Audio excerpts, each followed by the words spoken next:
have immense investments in aircraft, and to work they must be kept flying. Otherwise they get out of order. So they must be kept moving. That means there's also a huge tourist business, constantly interested in shuffling people all around the earth. And as a result of that, it's going to be increasingly a vested interest. And politicians will find it harder and harder to stop it in the interest of having a war. So what we are in effect reduced to at the moment, so far as wars are concerned, are experimental wars. Wars in small areas against people who allegedly don't matter very much, in order to test out our military materials and techniques. Because nobody can afford to keep a large standing army in which there are no veterans. So they must have practice. And so practice wars are carefully arranged. Russian state television have issued a brazen warning that Moscow could wipe out Britain with a nuclear tsunami in retaliation for supporting Ukraine, declaring there would be no survivors. In Britain, they seem to be rambling. Why do they threaten vast Russia with nuclear weapons while they are only a small island? Why do they play games? Another option is to plunge Britain into the depths of the sea using Russian underwater robotic drone Poseidon. The explosion of this torpedo close to Britain's shores will raise a giant wave, a tsunami up to 500 metres. This tidal wave is also a carrier of extremely high doses of radiation. Surging over Britain, it will turn what is left of them into radioactive desert. Well, retired four-star general and former Vice Chief of Staff of the US Army, General Jack Keane, joins me, as does Tobias Ellwood, Conservative MP and former Defence Minister. Welcome to both of you. General Keane, first of all, great honour to have you on the show. Thank you very much for joining Piers Morgan Uncensored. When you hear that kind of rhetoric from the Russians, and we're hearing more and more of this now, it is pretty sobering listening, isn't it? It's frankly quite terrifying to many people. When I interviewed President Trump earlier this week, he felt that America in particular should be using more bellicose rhetoric back, reminding them, the Russians, that America has just as many nukes as they do. What is your view? Well, the fact is we have a very effective strategic deterrence about the kind of warfare that's being threatened here, which is global nuclear warfare, and that kind of language is absolutely horrendous and certainly outrageous to do that. I don't think we have to walk up the nuclear escalation with them, but we remind them that there is a significant strategic deterrence here among the United States, Britain, and France. And certainly the destruction of their entire country and population is what they're putting at risk here. I think they clearly understand that. I think this is mostly trying to rattle your population as well as mine, and also impact our leaders. Tobias Ellwood, I mean, I felt that one of the things that may have empowered Vladimir Putin to go into Ukraine, and President Trump said the same thing, was the very cack-handed, if not catastrophic, withdrawal of forces from Afghanistan. That looked like it was America in a form of surrender. What did you think of that? What do you think of where we are with this war? And actually, what does defeat look like now for Putin? Well, these are all great questions. Firstly, good to see General Keane. Pleased to share a platform with him.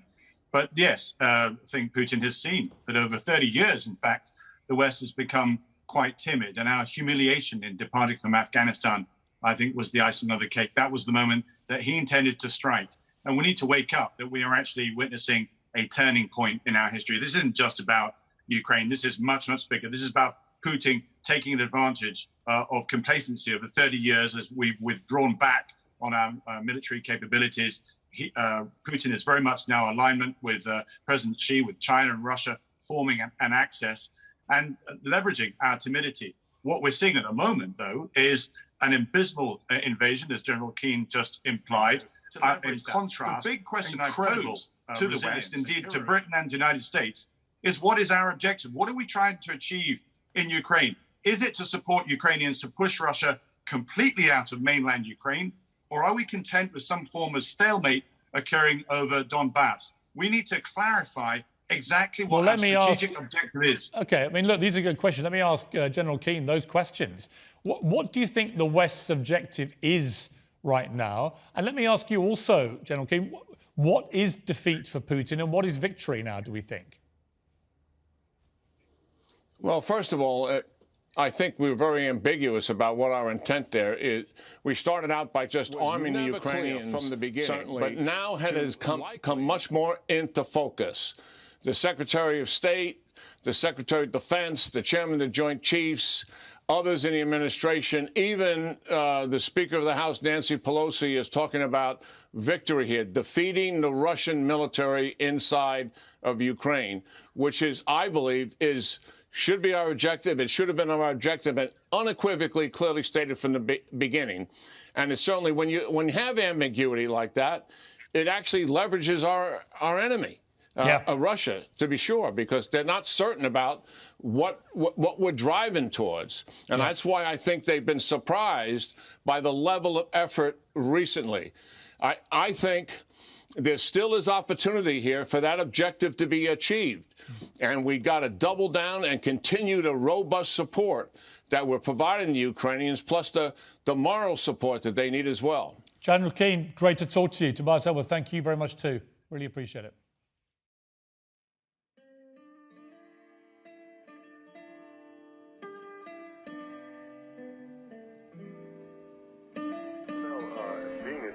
Do you think that we really tried to win the war? Were we just fighting a war to perhaps distract American people from what was happening here at home? Certainly, the war was not ever fought really to defeat the Vietnamese, was it? No, not at all. In fact, all wars since World War II, if you'll notice, have never been with the so-called enemy of the United States, the Soviet Union, and then later Red China. They've always been with third world countries as sort of a surrogate war. And the Soviet Union has never fought with us, our communist China. They have fought small surrogate wars with third world nations also. In reality, it was a war to prepare officers through experimentation with new technology for their role as senior officers, and these were young officers who were getting this training, for senior officers in the new world police force, which is coming, and in fact is in our military now, is functioning as the world police force at this moment. Well, I hate to say it, but I think that you're right. I think this war was fought against America. It wasn't fought against the North Vietnamese. Absolutely. The Cold War was actually a manipulation of the people of the world to give them a fake enemy to pretend, so that the government could pretend that the reason that they were doing all the things that they were doing, building the military forces and developing the technology that they were developing, was to fight this supposed enemy, this ideological enemy of the Soviet Union. And they were doing the same thing in the Soviet Union, telling the people there that we were their enemy. In reality, this had all been agreed on by the Big Three when they met several times during World War II. And during these meetings, by the way, the reason why after World War II there was never another big war, and all wars were surrogate wars fought in third world nations, the agreement was, according to the documentation that I saw when I was with the Office of Naval Intelligence, that for population control, to keep the attention of the public away from what was really happening, which was bringing about a one world government, a totalitarian socialist world government, the destruction of sovereign nations, that they would fight these surrogate wars, and there would be no winner of any of these wars. And if you look since that time, no one has won any wars, and no one has gained any territory. Today's historic trade agreement between Australia and Hong Kong marks a new season of hope for the future of world trade. The two countries have been at each other's throats for years, but now the hatchet's been buried by a treaty which allows unrestricted trading between all parties at all levels. I'm joined now by Martin Crace, the British Minister with special responsibility for the Commonwealth, and Gavin Hawtrey, the Australian Foreign Secretary in Canberra. Gentlemen, this is pretty historic stuff. Well done. A future of unbridled harmony then, Australia? Yes, I think Martin Crace and I can be pretty satisfied. It's a good day. And if, as in the past, Australia exceed their agreement, what will you do about it? This is a very satisfactory treaty, which I'm sure will work well. Naturally, if the limits were exceeded, then this would be met with a firm line, but I can't see this being necessary. Mr. Hawtrey, he's knocking a firm line in your direction. What are you going to do about that? Well, in that case, we just reimpose sanctions as we did last year. Sanctions? Hang on a second. They've only just swallowed their sanctions and now they're burping them back up in your face. I think sanctions is rather premature talk. Certainly, if sanctions were imposed, we should have to retaliate with appropriate measures. But I think appropriate measures is a euphemism, Mr. Hawtrey. You know what it means. What are you going to do about that? Well, I just have to go back to Cabinet. And ask them about what? Well, I don't know. Maybe it's a matter for the military. The military? I think military measures is totally inappropriate reaction, and I think this is way, way over the top. Sounds like you're being inappropriate, are you? Of course I'm not being inappropriate, but Martin Crace knows that full well. This is the sort of misunderstanding that I thought we'd laid to rest during our negotiating period. Misunderstanding it certainly is. It's certainly not a treaty, is it? You're both at each other's throats, you're backing yourselves up with arms. What are you going to do about it? Mr. Hawtrey, let me give you a hint. Bang! What are you asking me to say? You know damn well what I'm asking you to say. You're putting yourself in a situation of armed conflict. What are you plunging yourself into? You'd like me to say it? I want you to say it, yes. You want the word? The word! I will not flinch. You will not flinch from? War. War. Gentlemen, I'll put you on hold. If fighting did break out, it will probably occur in Eastman's Town in the Upper Cataracts on the Australia-Hong Kong border. Our reporter Donald Bethlehem is there.